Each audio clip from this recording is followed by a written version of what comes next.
K-Links TV.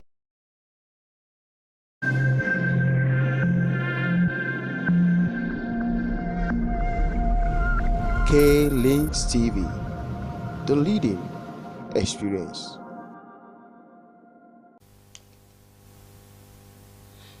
Hello viewers, you're welcome to K-Links Television, and you are onto the program, the Ukrainian War. I have on the program with me today Fola Opadeji. Fola, you are welcome to the program. You're welcome, sir. Fola is a correspondent and he's been following the Ukrainian wars ardently. And I feel that we should discuss with him. We have one or two things to gain from that kind of discussion. You're welcome once again to the program. Thank you, sir. Now, Fola, why do people call Russia the aggressor or the invader? Why are they calling them that name? There is a war between two people, and they are calling one the invader. They are calling him the aggressor. What does that mean? Well, as a matter of fact, some nations recently are even calling them terrorists because they believe the war is of no need. There was no provocation between the Ukrainians and the Russians. But I think it was just a deliberate act to showcase the manpower, that I have the power to subject and to subdue you. That is just what happened between the Ukrainians and the Russians. Okay, so it is true when many people are saying that the Russians are on an ego trip. They are traveling on their ego. Well, I think averagely, perhaps most human beings are of that, they are perhaps on that level of egoism. So it's just a matter of how you want to look at it, the level at which you can control your level of egoism. Okay, maybe we should tell the audience, how did it all start? How did it start? Yeah, I think the war between the Russians and the Ukrainians started as far back as 2014, when there was a coup in the Ukraine then. That was when the part of the Ukrainian cities were annexed by the Russians, 2014. I think that was started 2014 on the February 2014. That was when it all started. Thank you very much. So that there will not be a repeat of such annexing. Yes. They wanted to join the NATO group. Is that what happened? Yes, yeah, that was what happened. You see, when that time everything began to come up within your territory, you were looking for solutions. Solutions who can actually protect your domain. Now, when you are talking about NATO, I think you mean the North Atlantic Treaty Organization. Exactly, sir. Now, who are the main actors of this NATO? Yeah, the main actors of these NATOs are nothing but the US, Germany, France, the Europeans, the war powers. War powers. Well, the people still believe in the fact that they should annex countries. And do you want to exonerate NATO? Could we exonerate NATO? They too, are they willing? Is there a desire for them to annex the other countries? By and large, as it is, I don't think NATO is of any opinions, or by virtue of many people that join NATO, they join based on interest. It is not being by force or by war. As it is, Finland and Sweden, it's as if, in fact, they've accepted them into the NATO families. So, and based on the attack recently, the own provocation war in the Ukraine, in fact, many countries are now running to NATO, so that where they can take a shield in case of such a provocation going on presently in Ukraine. But is it true that if you are a member of NATO, the Americans will have a military base in your country? Well, the moment we belong to one family, I can do and undo.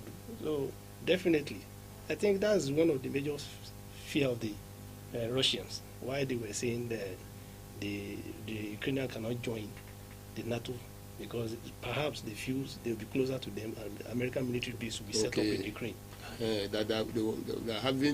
They are skeptical to the idea of having a U.S. military base so close to them, Yes, exactly. as close as Ukraine. Yes. Now, how close is Ukraine to Russia? Are they neighbors? Are they direct neighbors? In fact, as a matter of fact, I would say they are one family. But are they neighbors? They are neighbors, very close. What I'm saying is that, do they share the same border? They share the same boundaries. They share the same border. They are very close. Because I feel that Belarus is between them. No, Belarus is from the. I think Belarus is from the On east, one side of the Ukraine. But Ukraine and Russia, they have the joint border from another part. Exactly. Okay. Now, is there any effect of this war on? Definitely, we know that the effect of the war on Ukraine is massive. Yes. There's a whole lot of destruction going on in Ukraine. Yes. Of human lives and then properties. But is there any effect on Russia? Because the European countries, even though they don't have any business there directly, they don't have any direct business there, but they brought out a lot of actions against Russia. What are the effects of these actions on Russia?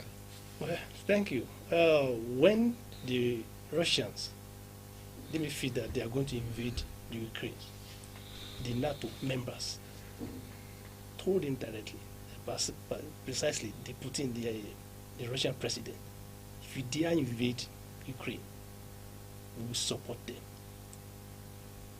And as it is today, there were a lot of financial hits, as in terms of military equipment supply to the Ukrainians to fight to defend their territories.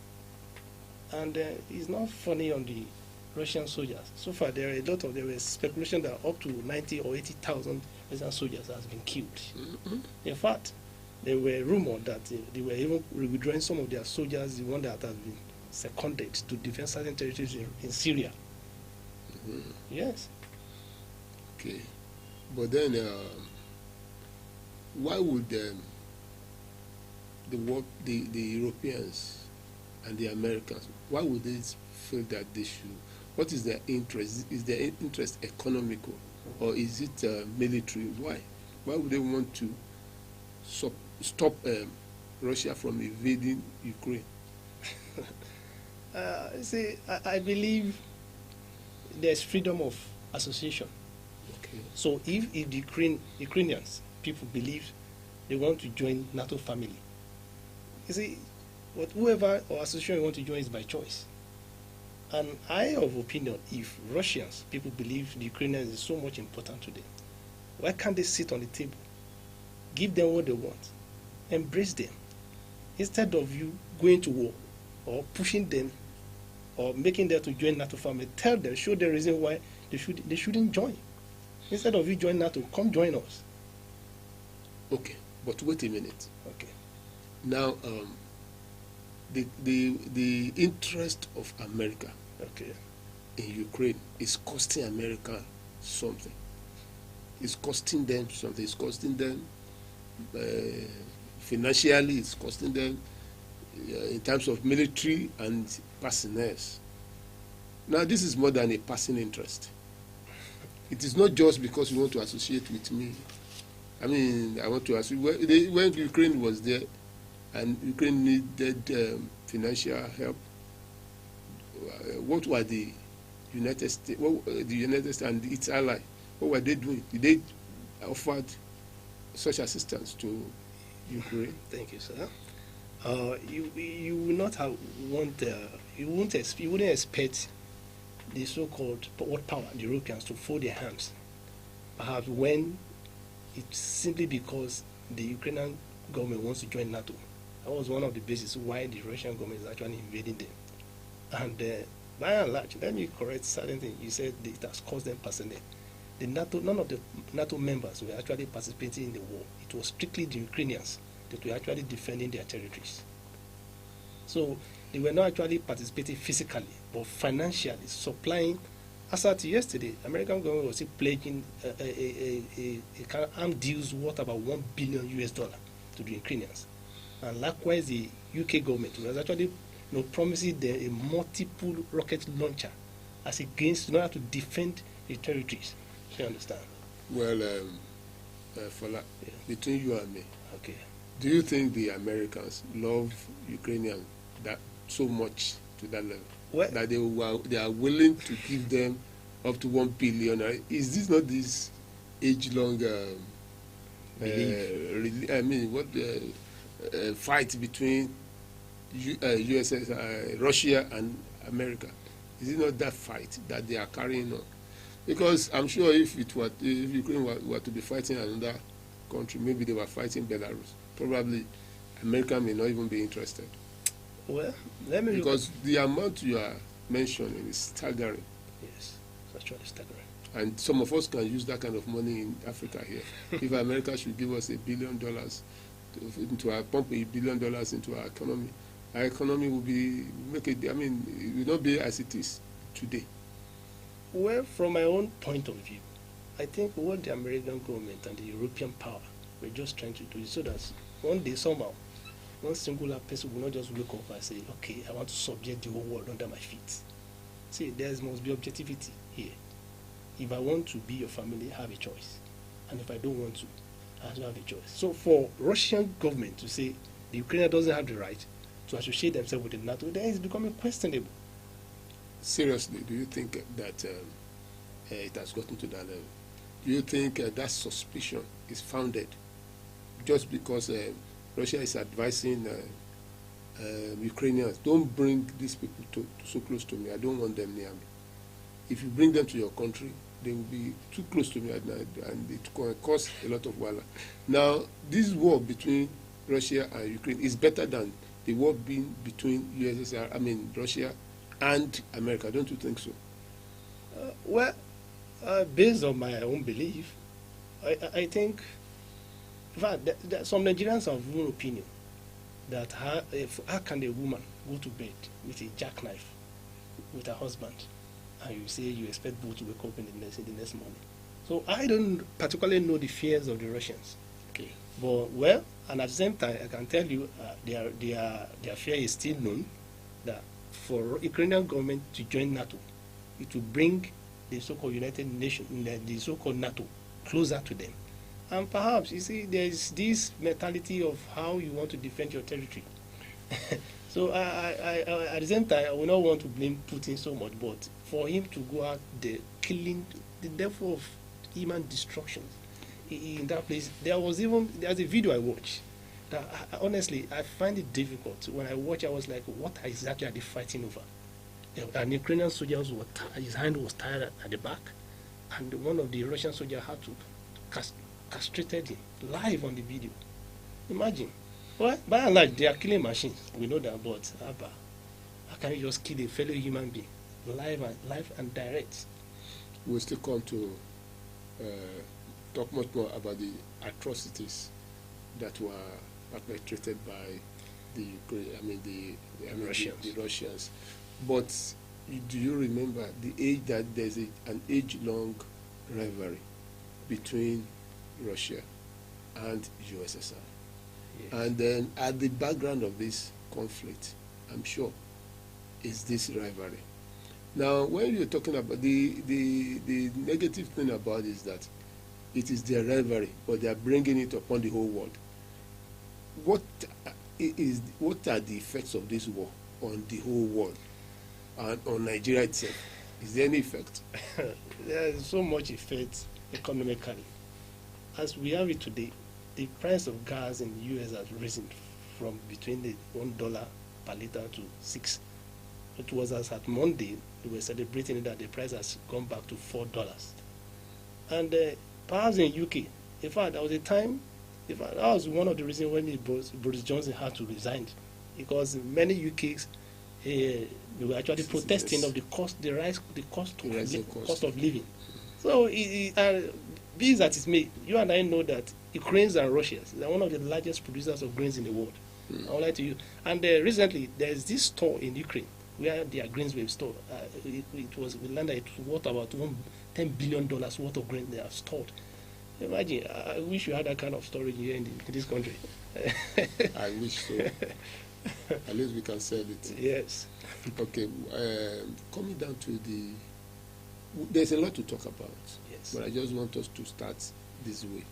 Now, coming down to the atrocity that have been committed, who is going to take responsibility for the loss of life that we are witnessing every day? The carnage, that is happening on a daily basis. Who is going to take responsibility for it? Yeah, there are NGOs and neutral bodies that are actually collating names and the evil perpetrated by the Russians.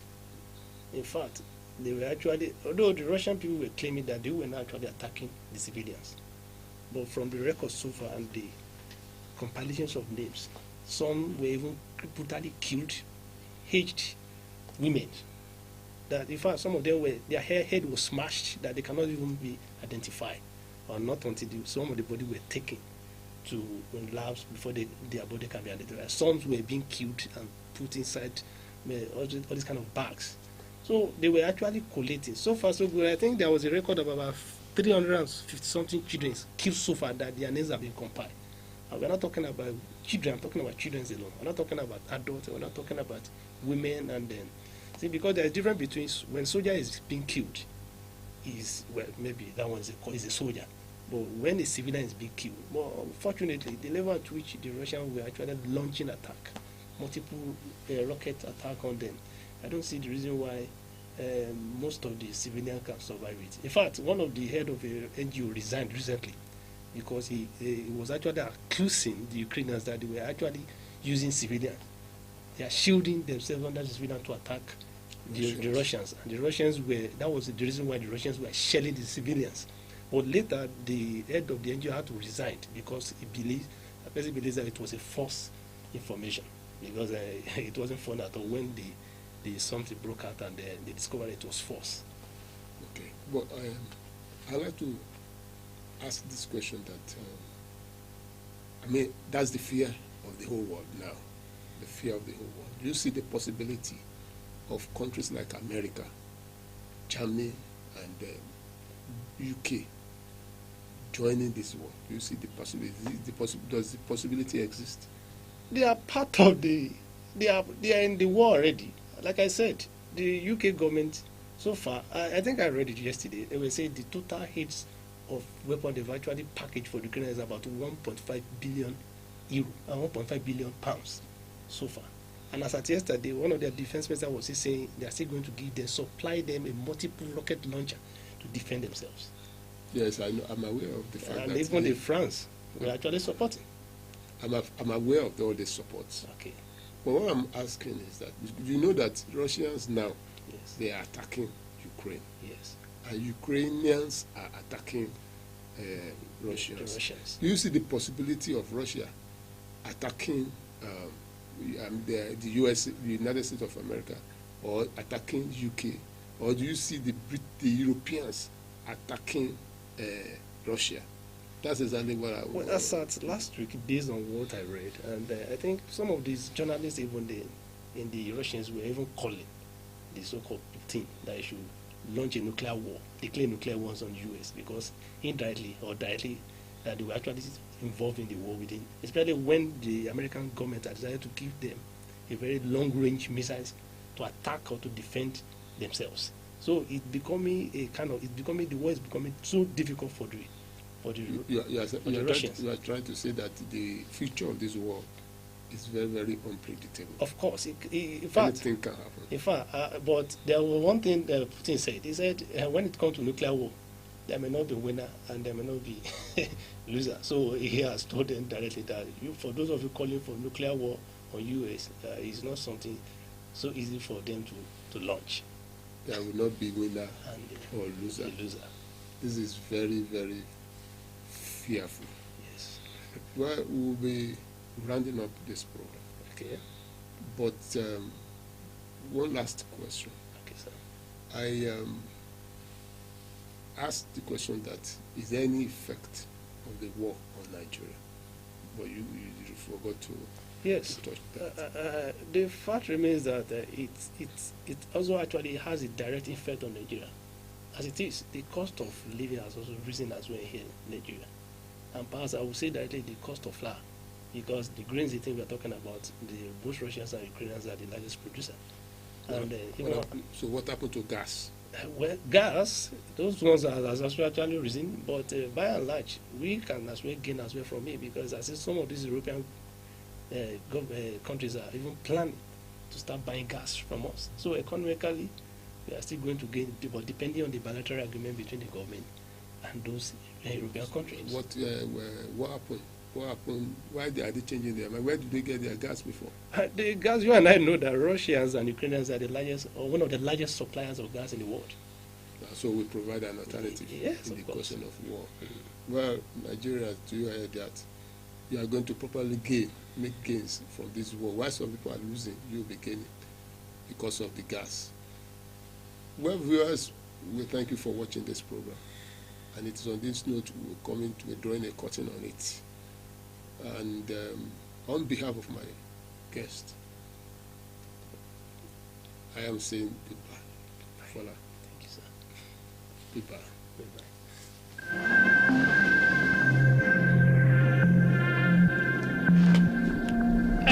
How was it? K Links This is my first TV, time appearing. the leading experience.